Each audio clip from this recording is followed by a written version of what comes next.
Ողջույն հարգելի գործընկերներ, հոդված 3 ակումբում այսօր անցկացվում է քաղաքացի դիտորդ նախաձեռնության մամլո ասուլիսը ներկայացնելու 2017 խորհրդարանական ընտրությունների հանրային վերահսկողություն ծրագիրը։ Այսօրվա մեր հյուրերն են Պյոտր Սվիտալսկի, Հայաստանում Եվրոպական միության պատվիրակության ղեկավար դեսպան, շնորհակալություն պարոն դեսպան, Լուսնե Հակոբյան, Իրավունքի Եվրոպա միավորում հասարակական կազմակերպության նախագահ, Լևոն Բարսեղյան, ժուրնալիստների ասպարեզ ակումբի խորհրդի նախագահ եւ Արմեն Գրիգորյան, Transparency International հակակոռուպցիոն կենտրոնի ընտրական ծրագրերի համակարգող։ Շնորհակալություն հարգարժան հյուրեր, պարոն դեսպան, թերևս սկսենք ձեր խոսքից, Եվրամիությունը բավական ծրագրերի աջակցությամբ, բավական շատ տարբեր տեսակի ծրագրերի աջակցությամբ, ֆինանսական եւ ինչ որտեղ նաեւ քաղաքական աջակցության միջոցով նպաստում է Հայաստանում եւ տարիներ շարունակ արդեն նպաստում է Հայաստանում ընտրական գործընթացների թափանցիկության բարձրացմանը, գործընթացների բարելավմանը, այս ընտրությունների հետ կապված ինչ ակնկալիքներ ունեք։ Ի վերջո, առավել եւս տեսանկարահանման այս ծրագրի համար 7 միլիոն եվրո է ներդրվել։ Ինչ եք կարծում, ինչպիսին կլինեն այս ընտրությունները առաջիկա։ Thank you for the invitation to this conference and thank you for offering the possibility to talk about the engagement of the European Union in the preparation of the national elections in Armenia. I want to say at the very outset that for us, the involvement of civil society in different forms, but mainly through the civil society observation effort is very important. But to give you the full picture of the engagement of the European Union, let me start with figures. The European Union has allocated more than 7 million euros to support the implementation of different arrangements introduced in view of the elections. We have allocated almost 4 million euros to support the implementation of the voter identification technology. And as you know, this project is implemented by UNDP with the participation of the Central Electoral Commission and the Parliament. The European contribution, meaning the European Union plus Germany and the United Kingdom, amounts to 90% of all external funding to the implementation of different arrangements for the next elections in Armenia. Then we allocated 2 million euros for the installation of video cameras and live streaming of the pictures from video cameras. This is already something, even if short of the initial plan, because as you know, based on the compromise negotiated in the Parliament, not all polling stations will be covered by the cameras, but close to 95% of all electorate will be covered by the video cameras, which from our perspective is a very important achievement. Then we support different initiatives aimed at the long-term efforts to improve the standard of elections in Armenia. We have allocated almost 400,000 euros to support different programs through the Council of Europe. In particular, such important programs like the training for first-time voters in Armenia, or the implementation of the recommendation of previous observer missions by ODIHR and the Council of Europe. And then we have allocated 370,000 through the European Instrument for Democracy and Human Rights to support the civil society observation framework through the Citizens Observer Initiative we are helping to deploy many observers to prepare them in terms of training. But these figures are reflecting only part of our effort, because a lot of we have done in the past 12 months cannot be expressed in figures, in funding. The European Union has invested a lot of its political credibility responding to the request of the Armenian government and other Armenian stakeholders to ensure the best possible conditions for the next elections in Armenia. And of course, we wouldn't be doing it if we were not in a position to believe that this time we can have a much better standard of elections than before, than in the past.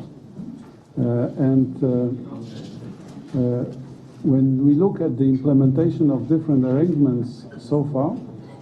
we can be very optimistic, because what we can see is that different stakeholders are displaying the necessary political will in order to ensure that the next elections in Armenia are held on a better level than before. Doesn't mean that probably they will be perfect. A lot of things cannot be predicted and can happen despite even the best will of the stakeholders. But for the time being, we can say with optimism that Armenian citizens should have more confidence, should have more trust, and should be encouraged to go voting, believing that this time their vote will count. There are risks, challenges, we are aware of them, and therefore we are talking to different partners, in particular in the government, in order to prevent bad developments which may tarnish the image of elections. As you know, for us, for the European Union, there are several important points which have to be addressed, starting from the prevention of the misuse of administrative resources,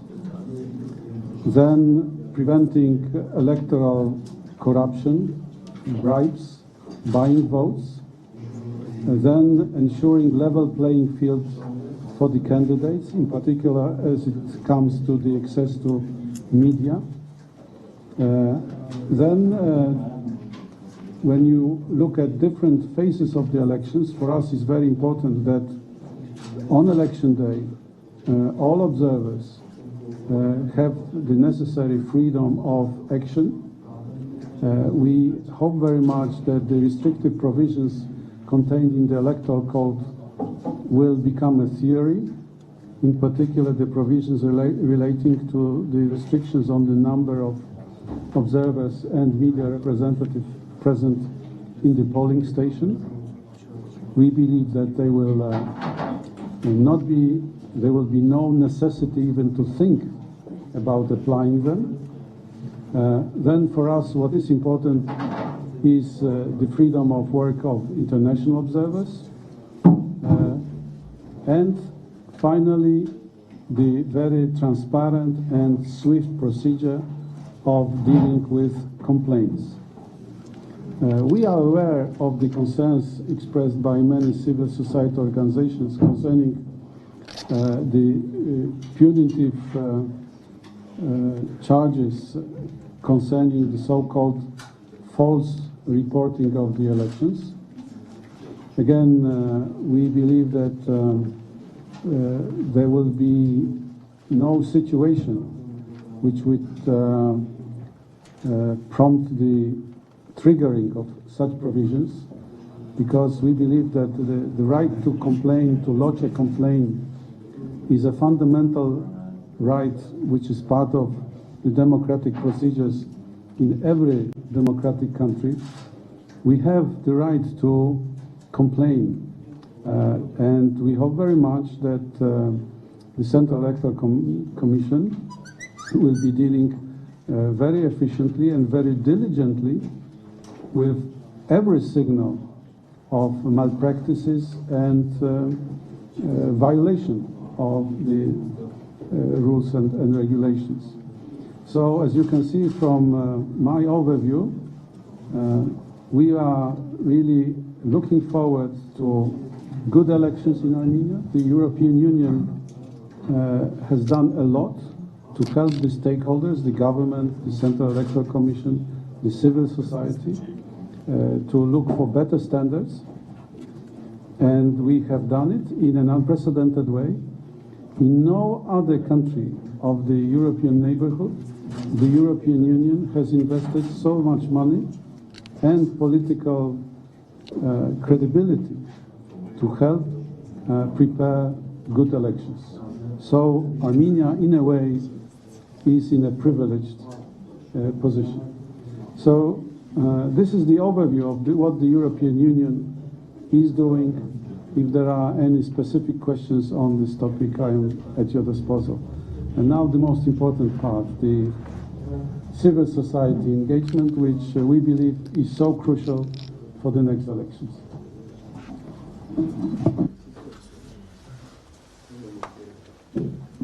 Շնորհակալություն մեծարգո դեսպան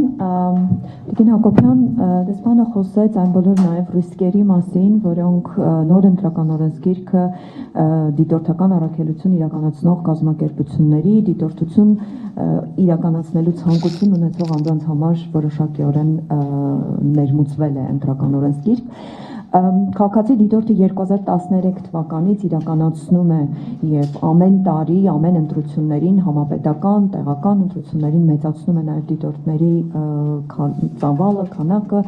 նաեւ ներմուծելով on-line վերահսկողության նոր միջոցներ։ Ինչ նոր ծրագիր, ինչ նոր մեթոդներ վերահսկողության ունեք այս նոր ծրագրում եւ ինչ եք նախատեսում, ինչպես եք կանխարգելելու այդ արդեն իսկ ընտրական օրենսգրքով սահմանված որոշակի սահմանափակումները։ Նախ ես կուզենայի երկու բառ նշել քաղաքացի դիտորդ նախաձեռնության մասին։ Այն ստեղծվել է 2013 թվականին դիտարկելու Երևանի ավականու ընտրությունները Այդ ժամանակ մենք կարողացել ենք ներգրավել մոտ 200 դիտորդ եւ բավական լուրջ արդյունքներ ենք արձանագրել։ Դրանից հետո դիտարկել ենք համարյա բոլոր թիմ ընտրությունները, մինչդեռ նախկինում թիմ ընտրությունները երբևէ կարևորության չեն արժանացել դիտորդական առաքելությունների համար։ 2015 թվականի դեկտեմբերին մենք ունեցել ենք բավական մեծ ներգրավում մեր դիտորդական առաքելությունը 1000-ից ավելի դիտորդի կազմով դիտարկել է հանրաքվեն մոտ 500 տեղամասերում եւ քաղաքացի դիտորդ նախաձեռնությունը, որի կազմում են ներկայումս իրավունքի Եվրոպամիավորումը, Transparency International հակակոռուպցիոն կենտրոնը եւ ժուրնալիստների ասպարեզակումբը կարող եմ ասել ամենայն պատասխանատվությամբ, որ դիտորդությունը հասցրել է լրիվ այլ որակի եւ այլ մակարդակի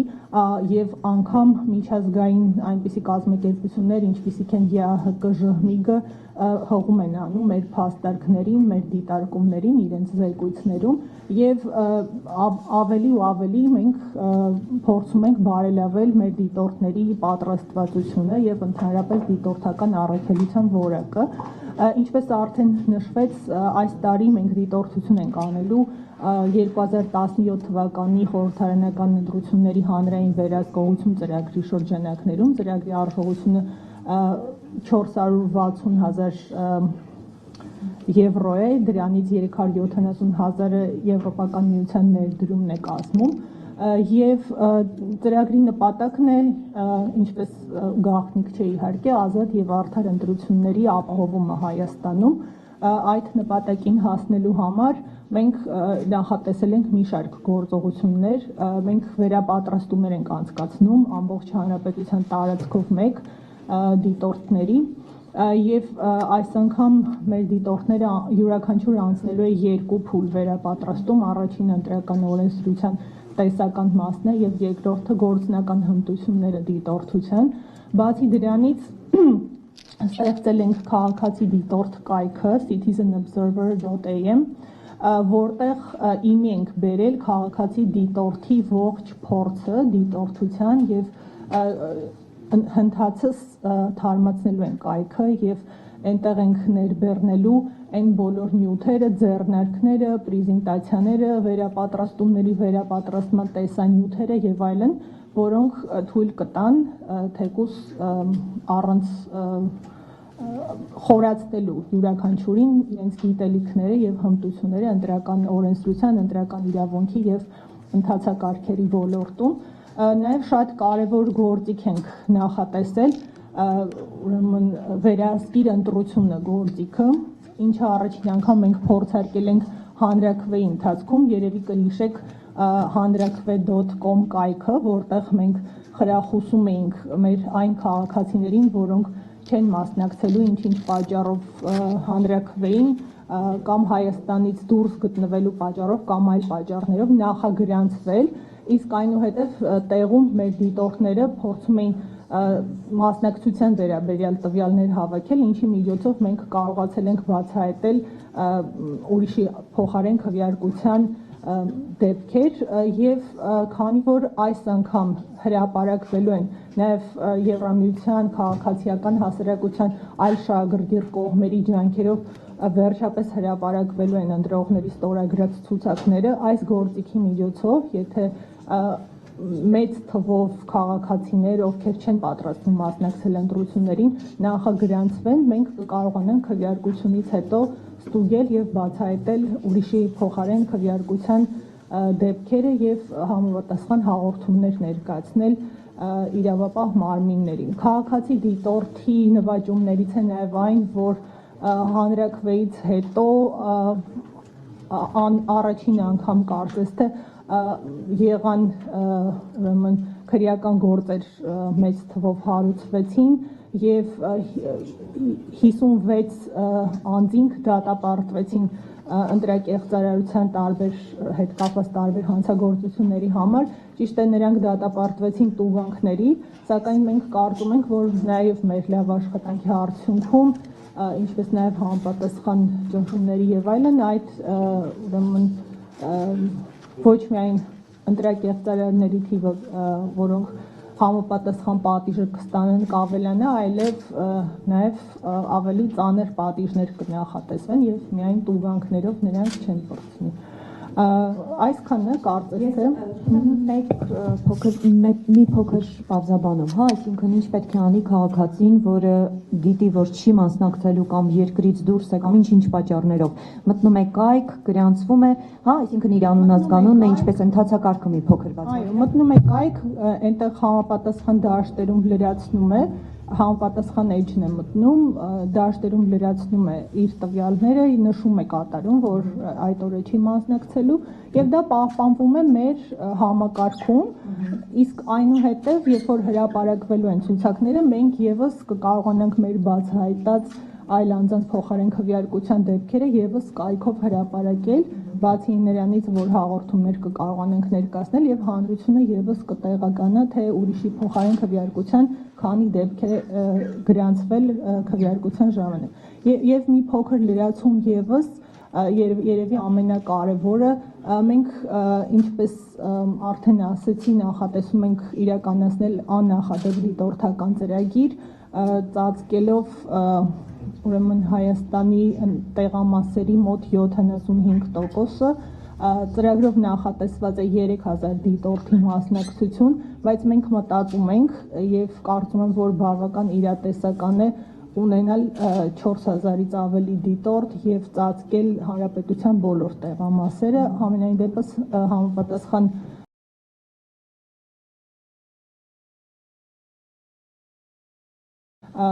ռեսուրսների եւ դիտորդների պատրաստված դիտորդների համապատասխան թվի արկայության դեպ քաղաքացիներին, որոնք ուզում են ակտիվ մասնակցություն ունենալ մեր երկրի ժողովրդավարության կայացման գործին, գրանցվել, որովհետեւ կարող եմ ասել աննախադեպ թվով գրանցումներ ունենք, Armenian խոսի այդ մասին, բայց նաեւ նախատեսում ենք գրանցված անձանց ֆիլտրման գործընթաց, հետեւաբար գրանցված յուրաքանչյուր անձ չի, որ կկարողանա դիտորդ դառնել, հետեւաբար դեռ ուշ չէ եւ կոչ եմ անում ակտիվ գրանցվել։ Շնորհակալություն, ես մի հայտարարություն անեմ, քաղաքացի դիտորդ նախաձեռնության նախընտրական եւ հետընտրական բոլոր քննարկումներ եւ անսուլիսները իրականացվելու են ուղիղ հեռարձակմամբ իրականացնելու է Civilnet-ը, ներողություն, որ այս հայտարարությունը ուշադրեցի։ Պարոն Բարսեղյան, Ասպարեզ ակումբը բավական երկար տարիներ, 2013-ից ի վեր ներգրավում է, ես կանջատեմ հետո կմյանը, ներգրավված է դիտորդական առաքելություն է իրականացնում եւ շատ կարեւոր է նաեւ ձեր համակարգումը մարզային ընդգրկվածության առումով։ Ինչպիսին է այս տարի հետաքրքրվածությունը մարզերում որպես դիտորդ ներգրավելու քաղաքացիների, արդյոք ընտրական օրենսգրքի փոփոխությունը որոշակիորեն չի նվազեցրել հետաքրքրվող անձանց քանակը, քանի որ ի վերջո բավական խիստ սահմանափակումներ են մտցված։ Հիմա միացրեք։ Քաղաքացիություն դժբախտաբար բոլորը տեղյակ եք, որ առաջին անգամ Հայաստանի պատմության ընթացքում Հայաստանի իշխանությունները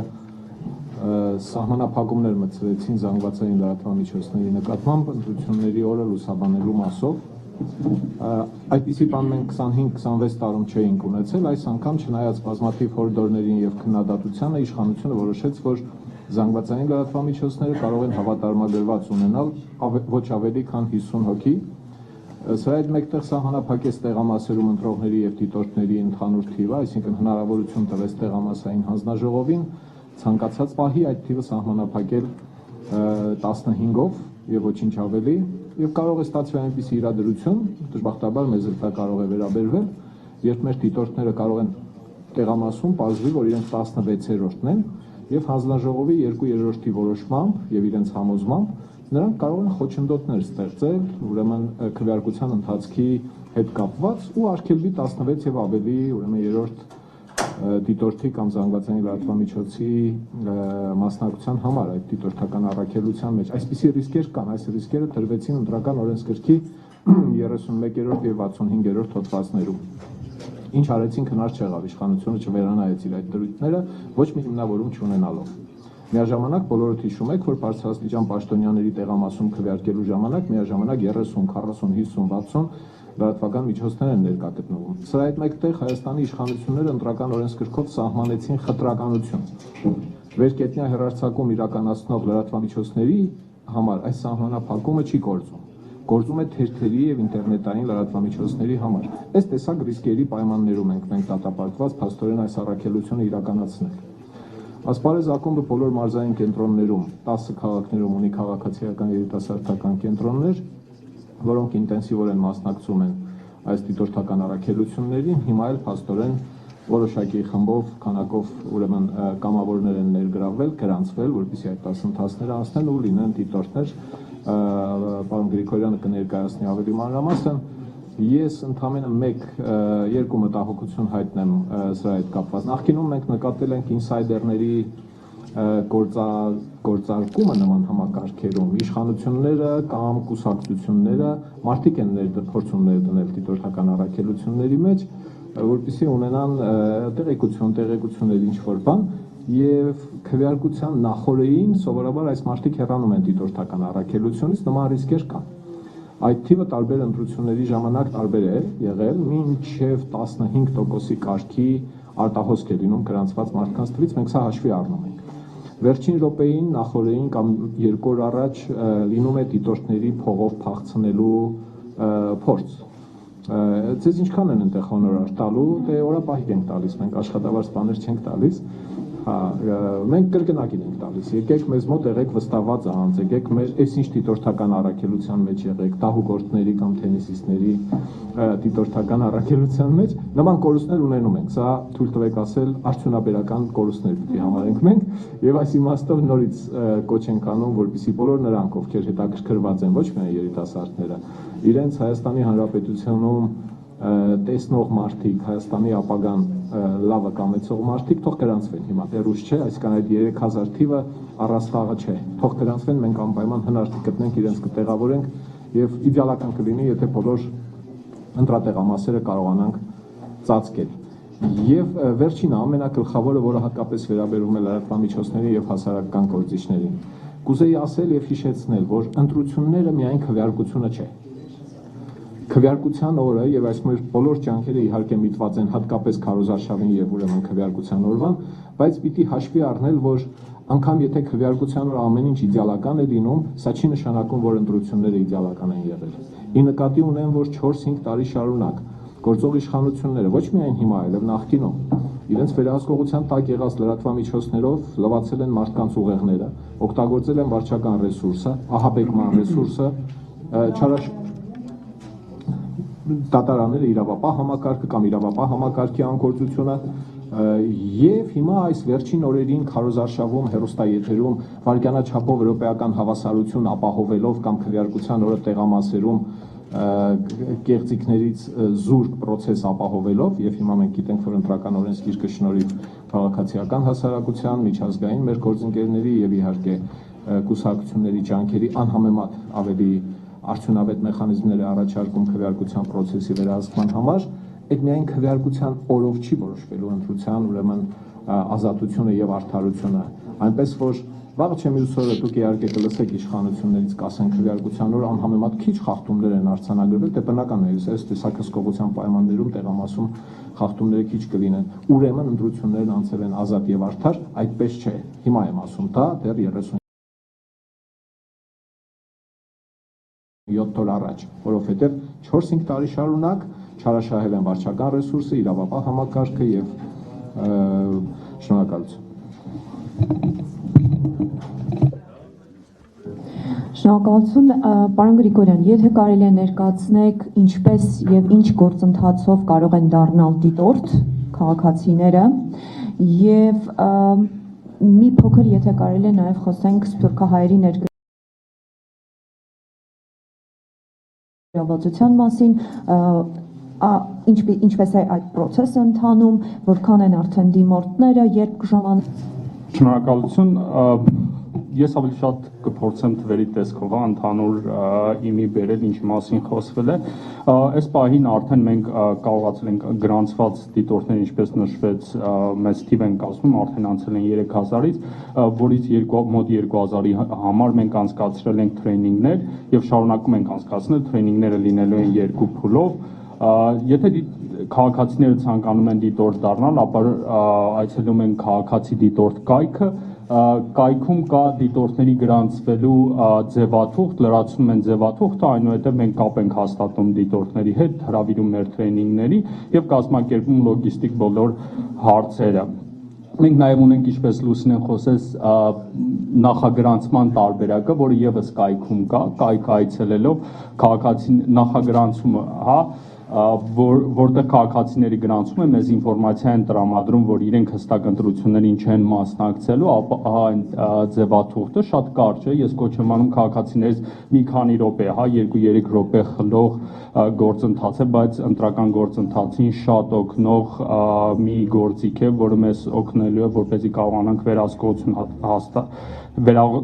վերահսկողություն ունենանք ու թույլ չտանք, որպեսզի հետագայում նման դեպքերը լինեն։ Հետագայի անելիքների հետ կապված ասեմ, որ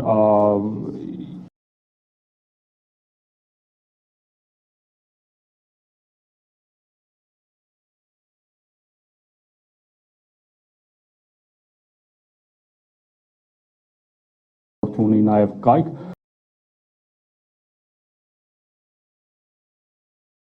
կայքում հրապարակվում են բոլոր ընտրախախտումները եւ քաղաքացիները, ովքեր ուզում են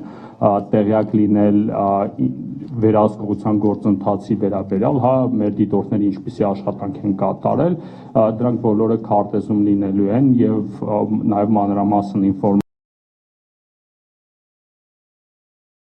այդ խախտումների վերաբերյալ։ Սփյուռքի հետ կապված կարող եմ ասել, որ գնալով ավելի ակտիվանում Սփյուռքի մասնակցությունը։ Այս պահին կարծում եմ, որ մենք Սփյուռքից կունենանք ունենք արդեն 250 մոտ 250 քաղաքացիներ Սփյուռքից, նրանց մեծ մասը նաև Վրաստանից է, իդեպ Եվրամիության երկրներից Նիդերլանդները եւս հետաքրքրված է այս Նիդերլանդների դեսպանատունը Թիֆլիսում եւս հետաքրքրված է համագործակցելու ընտրական վերահսկողության շրջանակներում եւ նրանք կֆինանսավորեն Վրաստանից 150 քաղաքացիների ժամանումը Հայաստան, վրացահայեր, ովքեր դիտորդական առաքելություն կիրականացնեն, նաև ունենք տարբեր տեղերից, հա, քաղաքացիներ աշխարհի տարբեր երկրներից, ովքեր որ գրանցվում են որպես ժամանեն Հայաստան։ Մենք այստեղ մի խնդիր ունենք ընտրությունների օրվա հետ կապված, ընտրությունների օրը հստակ չլինելը մեզ համար հավելյալ բարդություններ է ստեղծում, որովհետև մենք չգիտենք արդյոք ապրիլի 2-ին լինելու, թե դրանից հետո դրա հետ կապված Սփյուռքի մենք չենք կարողանում հստակ օր ասենք, որ իրենք կարողանան իրենց ավիատոմսերը առնեն եւ լոգիստիկ հարցեր կազմակերպեն։ Այսպիսի խնդիր կա, բայց հուսով ենք հնարավորինս շուտ այդ հարցը կլուծվի, որպեսզի որպես ընտրական գործընթացի մասնակից մեր համար էլ որոշակի չափով հեշտ լինի կազմակերպչական աշխատանքների տեսանկյունից։ Երևի այսքանը կփորձենք հարցերի պատասխանել։ Շնորհակալություն լրագրողներին այսօր այժմ կտանք հնարավորություն հարցերի, խնդրում եմ ներկայանաք եւ հարցը հղեք եւ պետք է խնդրեմ, որ դեսպանին ուղղված հարցերը լինեն ընտրությունների շրջանակում, հա, այսինքն ընտրական գործընթացների վերաբերյալ եւ ոչ դրանից դուրս։ Խնդրեմ, ձեր հարցը։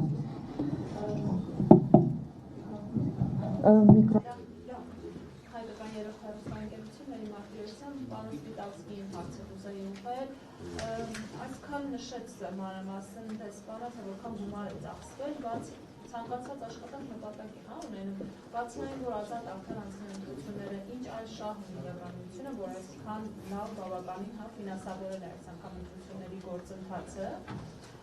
եւ տեսախցիկների հետ կապված ցանկության դեպքում իշխանությունը կարող է նաև դա էլ այնպես իրականացնել, որ կամ նկարահանված դեպքի կամ տեսախցիկները պարիտակ հանդարտակի ինչ-որ անջատեն եւ այլն այլ խնդիրներ առաջանան, այսինքն դա էլ ըստ էության չի կարող բոլորին երաշխավորել, որ ընտրությունները կանցնեն արդյոք, հա, այդ վերահսկողության հետ կապված ընդհանուր առմամբ ինչպես են պատկերացնում։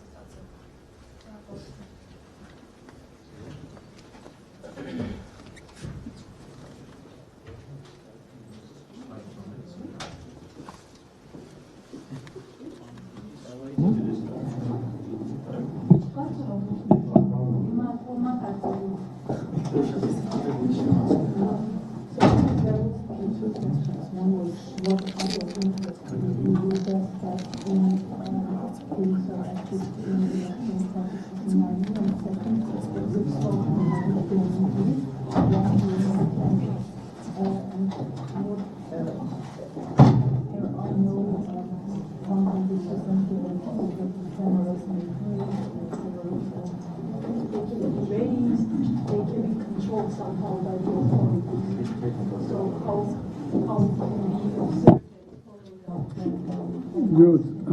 The first and fundamental question why we are doing this,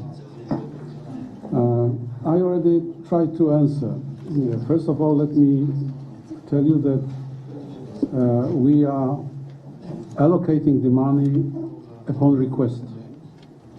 We were, as the European Union, requested to provide the financial assistance. And we decided at a very high level in Brussels to do it because we believe that Armenia has a chance to do away with bad practices from the past and to open a new chapter. We believe that Armenia is a country where, for different reasons, in particular the people, ordinary Armenians, would wish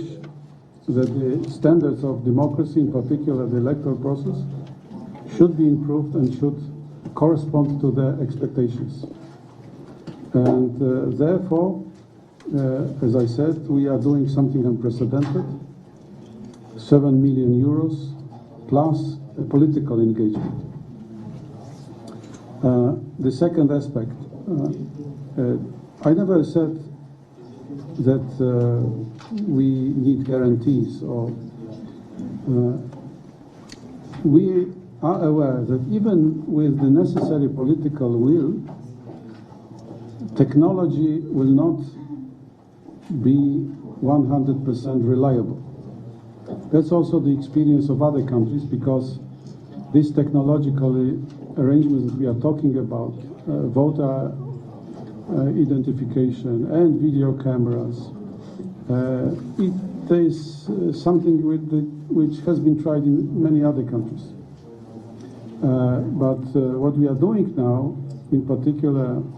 in the context of the voter identification technology, our partners who are implementing the project, UNDP and the government, are now analyzing the experience of the trial implementation in 2 villages a few days ago. What I can tell you that overall perception of this test implementation is positive, that the technology worked quite well, but also, as observed by our partners from civil society, there are things which have to be improved. The machinery didn't work always properly. There were issues which really have to be addressed. And still, we must be prepared that on the election day, there will be cases where something will not work properly. It applies both to voter identification and video cameras. There may be electricity failures, there may be disruptions of internet, yes. What I can tell you that we will be discussing among donors our level of expectation and how to deal with this type of technical failures. We, I think, will be prepared to accept that there will be always a margin where something will not work properly, as in other countries. And on this basis, we will have our own judgment, political judgment, how these new arrangements, technology, plus video cameras, plus signed voters lists, etc., have contributed to better transparency of the elections and the fairness of the elections. So we live in a real world where there are no perfect things. But we know how to deal with them on the basis of the experience, global experience, countries in the post-Soviet space, in Africa, in Asia.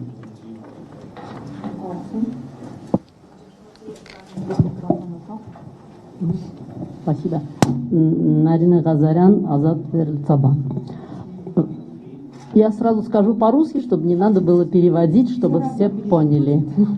А вы скажете по-английски, чтобы не надо было. К сожалению, мой английский никому не доставит удовольствия. Вопрос следующий.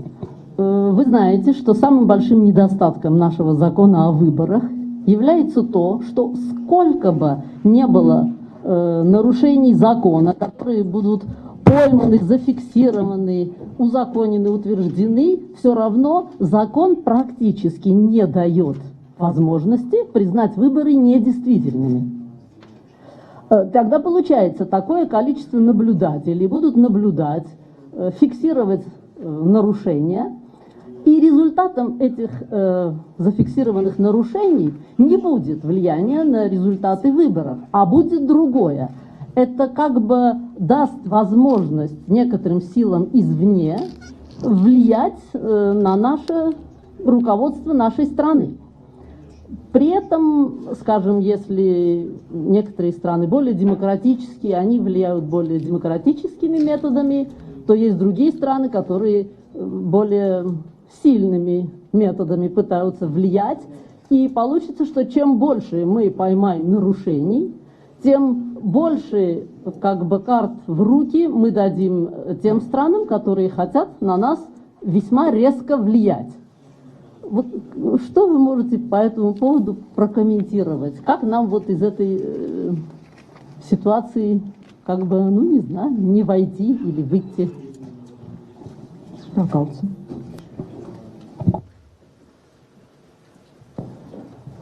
I will reply in English. What I can tell you with utmost clarity and precision is that the European Union will not even think about trying to influence Armenia or try to somehow impose itself on Armenia. That's not something that anyone in Brussels or here in the EU delegation will be considering. We take the sovereignty of Armenia very seriously, and we believe that it's up to the Armenian people to decide which way they want to go. What we are doing is we are simply reacting constructively to requests by the government, but also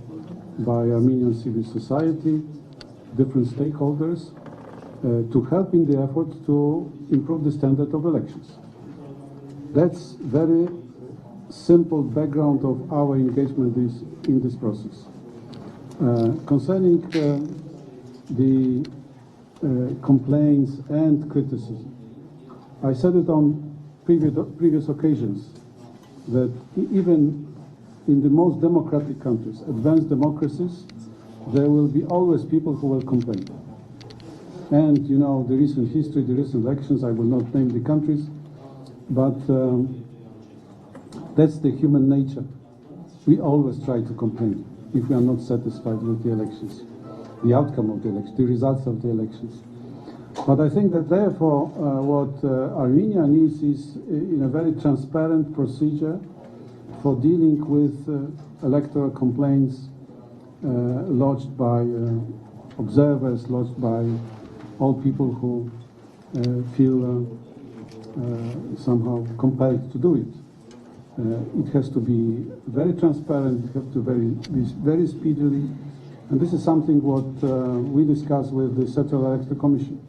also on the basis of the experience from the past. So this is my very simple answer concerning the motives of the engagement of the European Union. Եթե կարելի է լրացնես, դուք նշեցիք, որ մեր օրենքը թույլ չի տալիս։ Այո, մեր օրենքը թույլ է տալիս եւ ընտրական օրենսգիրքը վարչական ընթացակարգեր է նախատեսում եւ քրեական օրենսգիրքն է, ճիշտ է, օրենսդրությունը միշտ էլ բարելավման տեղ ունի, բայց հիմնական պատժատեսակները եւ այլն նախատեսված են։ Ընդհանրապես ինչպես պարոն դեսպանն էր քիչ առաջ նշում, քաղաքական կամքի բացակայության խնդիրն է, բայց այդ խնդրի լուծումն էլ կա։ Այդ խնդրի լուծումը հետևողական աշխատանքն է քաղաքացիներից, դիտորդներից, նաև հիշելով, որ ընտրությունը չի ավարտվում քվեարկության օրով, այլ գոյություն ունի հետընտրական բողոքարկման փուլ, եւ դա նաև մի հարց է, որին մեծ կարեւորություն է տվել քաղաքացի դիտորդ նախաձեռնությունը 2013 թվականից ի վեր, երբ մենք հետևողականորեն իրականացրել ենք բողոքարկման գործընթացը եւ տարբեր մակարդակների ընտրական հանձնաժողովներով, եւ վարչական դատարանով եւ սահմանադրական դատարանով եւ անգամ դիմումներ ենք ներկայացրել եվրոպական դատարան։ Իդեպ, քանի որ սա խորհրդարանական ընտրություն է, ազատ եւ արդար խորհրդարանական ընտրության անցկացումը կոնվենցիոն իրավունք է արդեն եւ մենք ավելի մեծ հնարավորություն ունենք դիմելու եվրոպական դատարան եւ եվրոպական դատարանի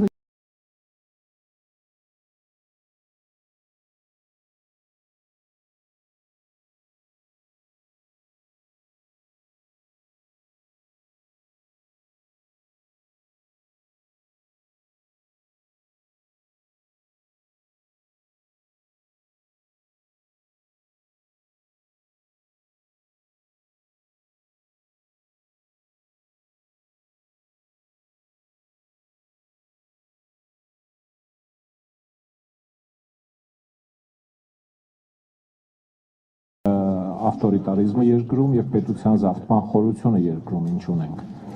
Դուք ֆիզիկոս եք եւ ազդում դարքում չենք մենք, առավելևս քաղաքականության դեպքում անպայման կան։ Հիմա դուք կիսում եք Հայաստանի բնակչության առնվազն կեսի մտահոգությունը, ում ընտրությունն է չմասնակցել ընդհանրապես այս ընտրական process-ներին։ Սա էլ է հարգելի։ 40-50%-ը ոչ մի կերպ չի ուզում մասնակցել գործ ունենալ ընտրությունների հետ։ Մեր դիրքորոշումը հետևյալն է. մենք չունենք իշխանություն, քաղաքացիական նախաձեռնության մասին խոսքը։ Ջանում ենք անել այն, ինչ կարողանում ենք։ Մենք գիտենք, որ դա քիչ է,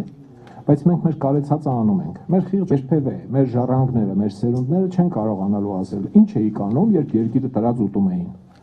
Հիմա էս ենք կարողանում անել, անում ենք։ Չունենք ոստիկանական իշխանություն,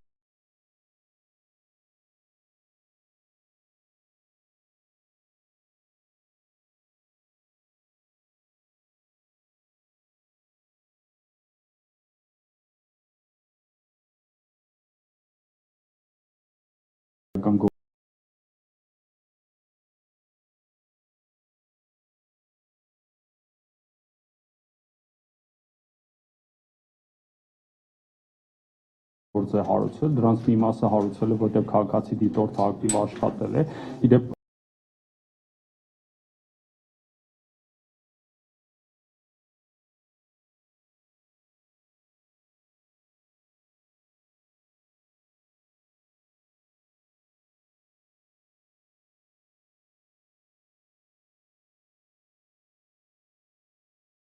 որ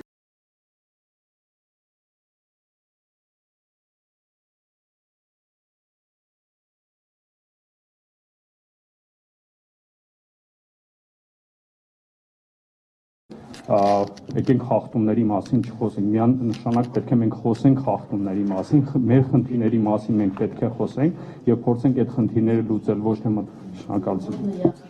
Ես ուղղակի պետք է խնդրեմ բանալիների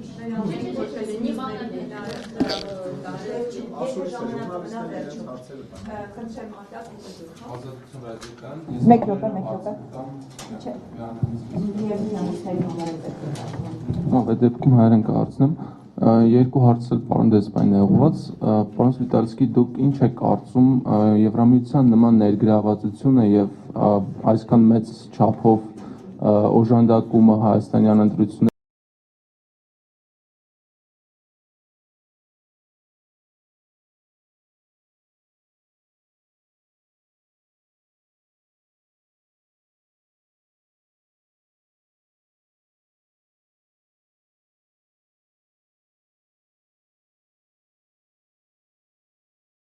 դուք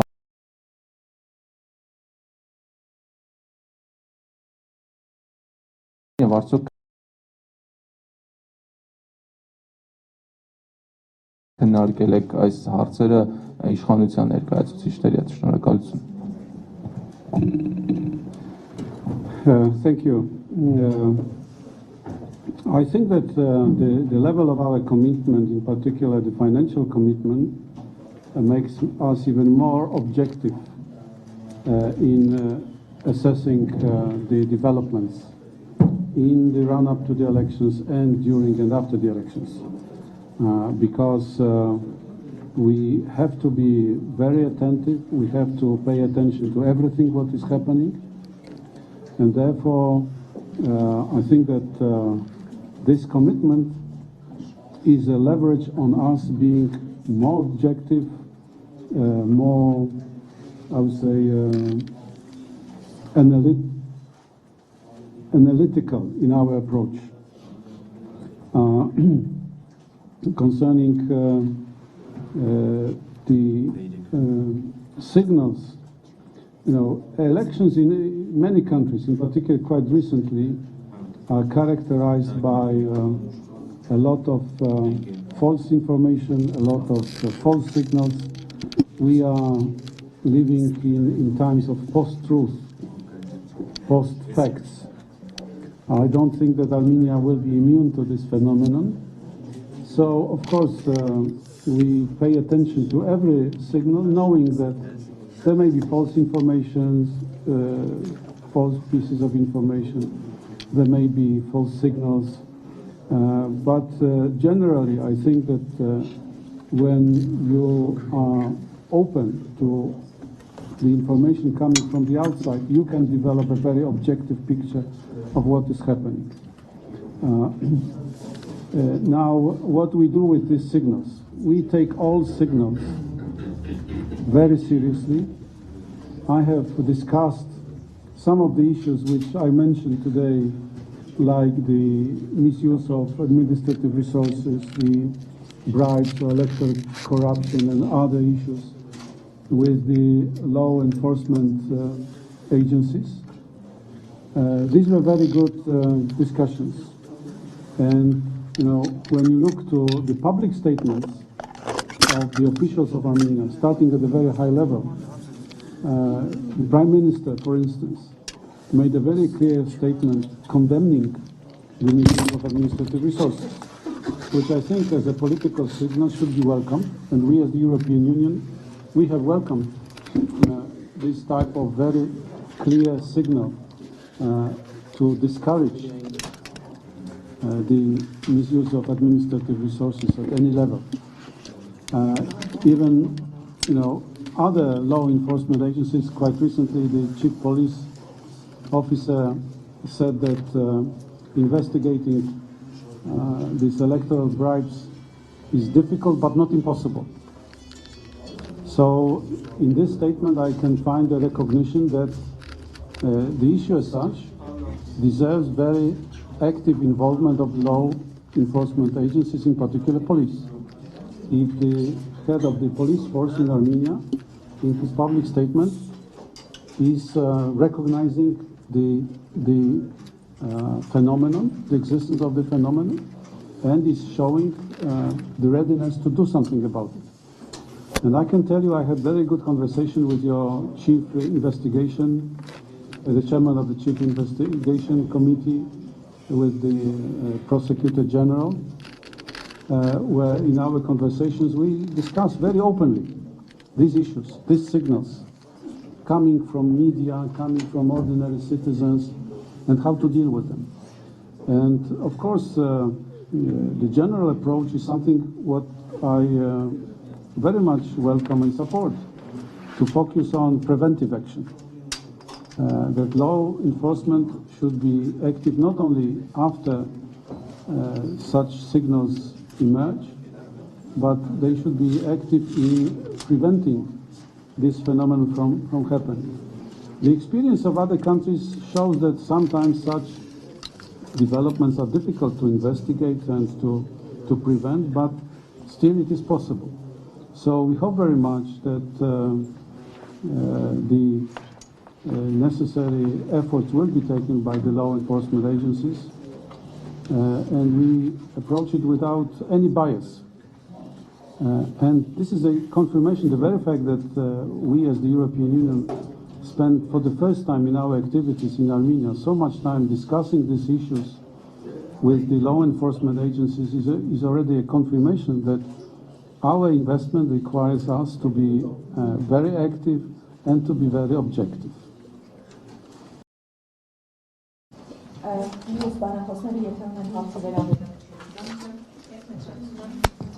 Ինտերնետ հարց կա։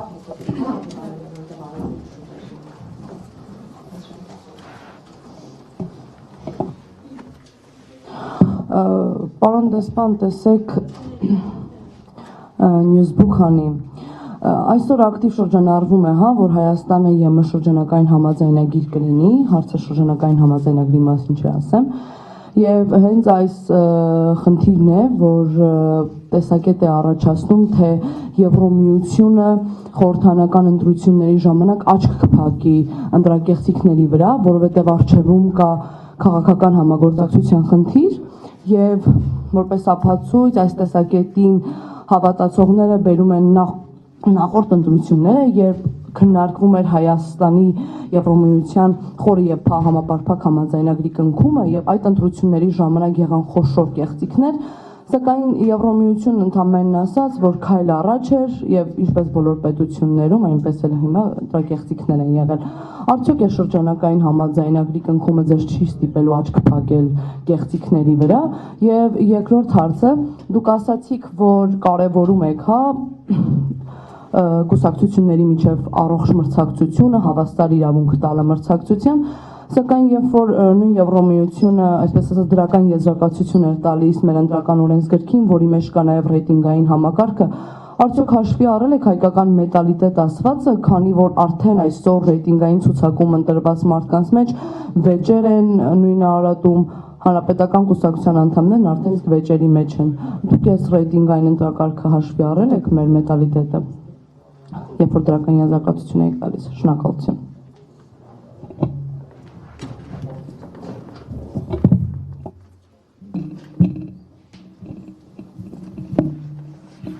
Again, me?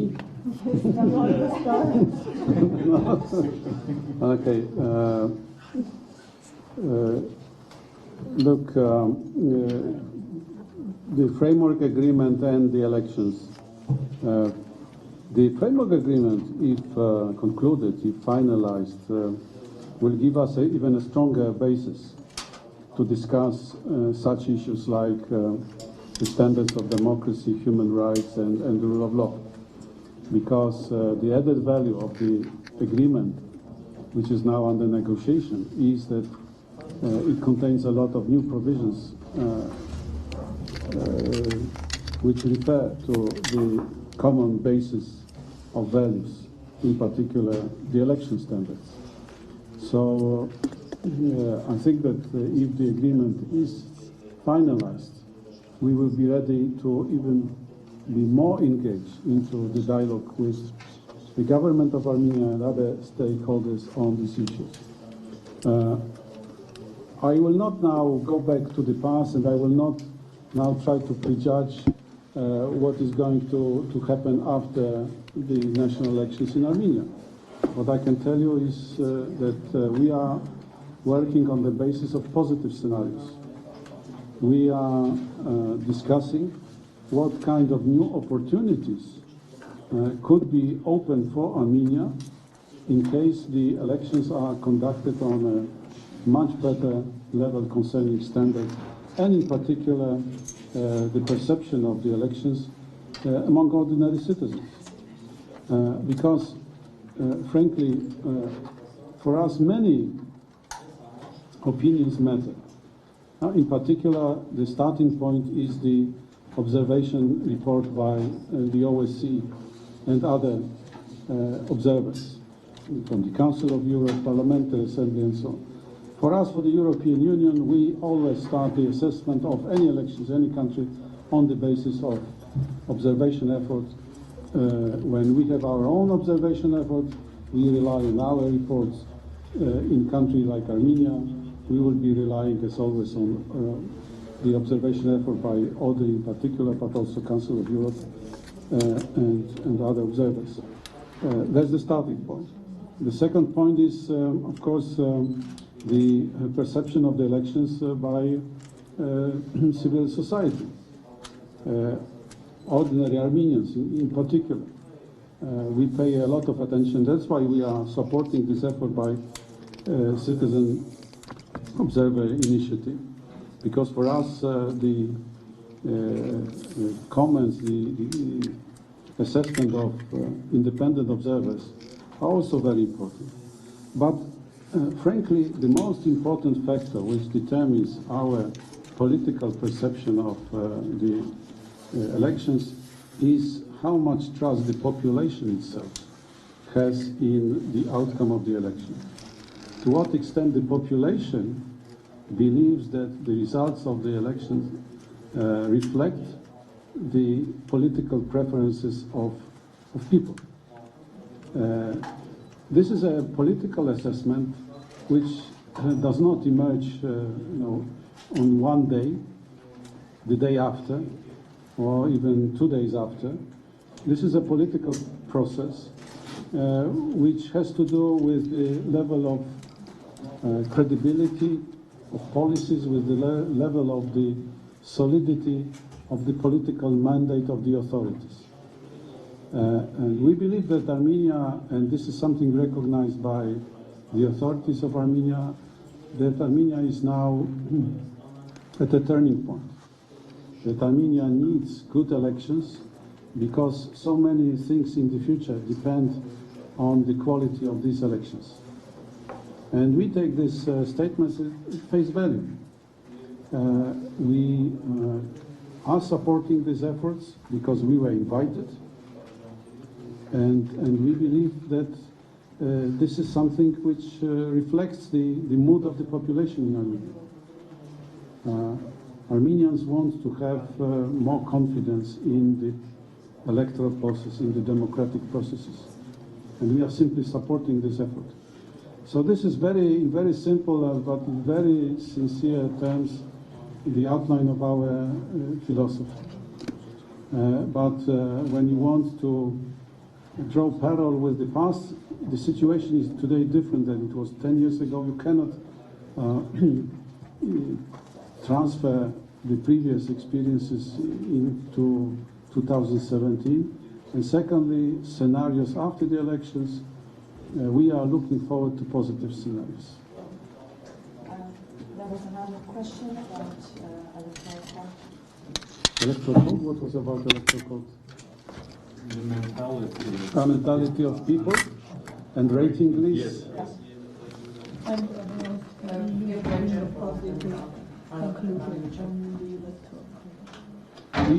The European Union has never passed any official assessment of the electoral code. We based our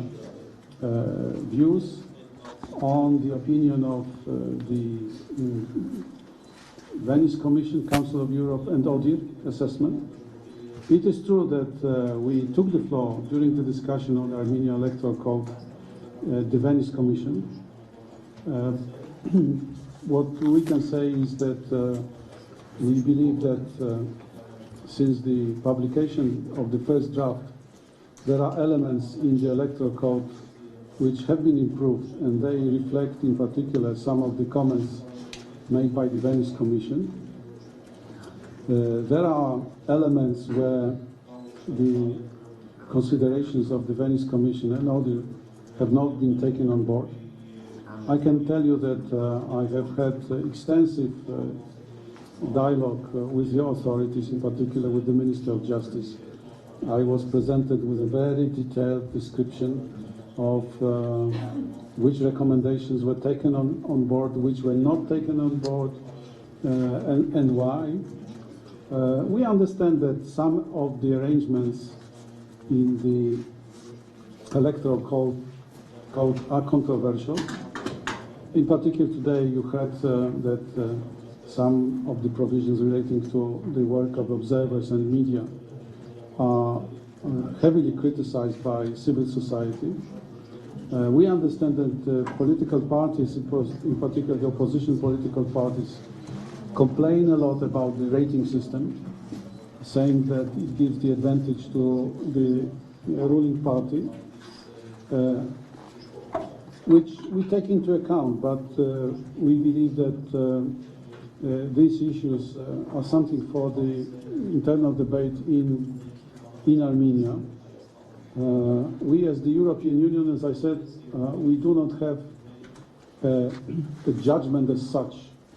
but we are guided by the opinion of the Venice Commission and ODIHR, with all the critical comments, which we as the European Union delivered to the government. And it's not a secret that our direct dialogue, meaning the European Union and the government,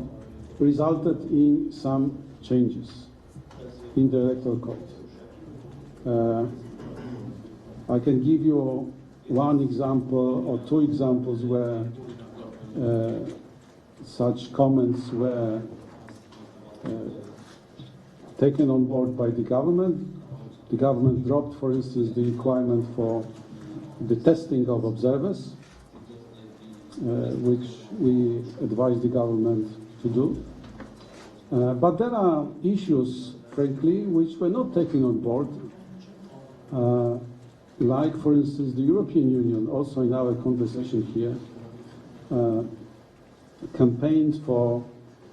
better quota for women on the list. And I can tell you that, unfortunately, no stakeholders, political stakeholders, in particular the opposition parties, were supporting us very much on that. But we had a very constructive dialogue with the government, with David Aratsunian, and as you know, some changes were made. But I can tell you, on the issue of the proportion of women on ballot lists, the European Union still is not satisfied and believes it would be good for Armenia to increase the role of women in politics.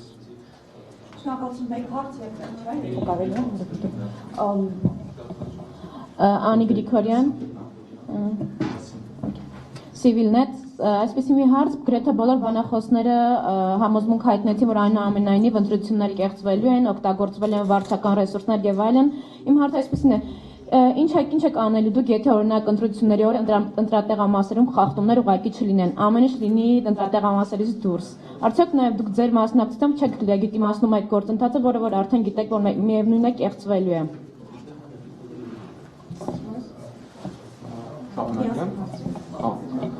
Եվ մենք գիտենք, որ առաջիկա օրերի նախագահ Սարգսյանը Բրյուսելում է լինելու, ես ուզում եմ հարցնել, կարող եք ինչ-որ մանրամասներ հաղորդել, ինչ է քննարկվելու եւ արդյոք Եվրամիության ղեկավարությունը որոշակի առումով մեսիջ կհղի հենց նախագահին ընտրությունների հետ կապված եւ կամ շրջանակային համաձայնագրից որևէ նորություն կլինի այդ ժամանակ։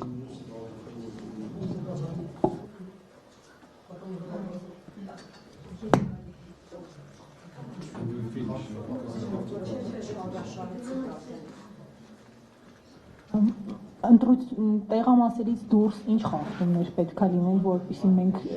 չկարողանանք տեսնել եւ դրանով լեգիտիմացնենք, ինչը որ լինում է հնարավոր է լինում տեսնել եւ այդ վարչական ռեսուրսի օգտագործումը, նույն քաղաքացի դիտորդը հանրաքվեի ժամանակ բավական ուշադիր հետևում էր նախընտրական քարոզչությանը եւ այդ վարչական ռեսուրսի օգտագործման վերաբերյալ մենք արեցինք մի քանի հայտարարություն։ Այս անգամ եւս նախատեսում ենք ունենալ շրջիկ խմբեր, եթե դուք նկատի ունեք տեղամասերից դուրս կաշառքի բաժանման դեպքերը, դրանք եւս նախկինում հնարավոր է եղել եւ կամերաներով տեսագրել եւ այլն։ Հնարավոր է, որ բոլոր դեպքերը չկարողանանք մենք բացահայտել օբյեկտիվորեն, բայց այն ինչը որ տեղի է ունենալու, մենք ինչպես արդեն ասացի, ունենալու ենք նաեւ այս անգամ ունենալու ենք շրջիկ խմբեր, կարծում եմ, որ այդ խախտումներն էլ մենք կարողանանք լուրջ չափով արձանագրել։ Էլի պետքա կրկնեմ ասածս, հնարավոր է, որ ամեն ինչ չի, որ նախկինում լավ է եղել, բայց նաև քաղաքացի դիտորդի ջանքերի շնորհիվ է, որ նույն այդ քրեական հաղորդումներին են սկսել լուրջ ուշադրություն դարձնել ճիշտ է տուգանքների, բայց այս անգամ կարծում ենք մի քայլ առաջ կգնենք եւ տուգանքների փոխարեն ազատազրկումներ էլ կունենանք։ Մեր ջանքերը մենք չթույլատնելու շնորհիվ է, որ քայլ առ քայլ հասնում ենք նրան, ինչին հասել ենք առայսօր։ Մենք շատ ուրախ ենք, որ արդեն կարծիք կա, որ ընտրատեղամասերից հիմնականում դուրս է գալու եւ կարծում եմ սա գալիս է նաեւ նրանից, որ ներքին վերահսկողությունը, հա, ընտրատեղամասի վերահսկողությունը որոշակի չափով ստիպել է, որ ընտրախախտումները դուրս գան ընտրատեղամաս։ Մենք համոզված ենք, որ եթե մենք ընտրատեղամասից օրինակ դուրս գանք, նորից հետա վերադառնալու այդ ընտրախախտումները ընտրատեղամաս։ Հասկանալի է, որ նաև պետք է վերահսկողությունը online է, միայն ընտրատեղամասի վերահսկողությամբ բոլոր հարցերը չեն լուծվում, բայց նաև կարող եմ կարծում եմ, որ այնպես չի, որ Հայաստանում իդեալական ընտրություններ են լինելու ու ամեն ինչ նույնիսկ ընտրատեղամասի մակարդակում բոլոր հարցերը լուծված է։ Մենք հենց կարծում ենք հակառակը, որ բոլոր հարցերը լուծված չի, ազատ արդար ընտրություններ ունենալու ու կա խնդիրներ ու այդ խնդիրների պատճառով կարծում եմ, որ մենք կլինենք ընտրատեղամասում։ Իդեպ բացի դրանից ավելացնեմ, որ մենք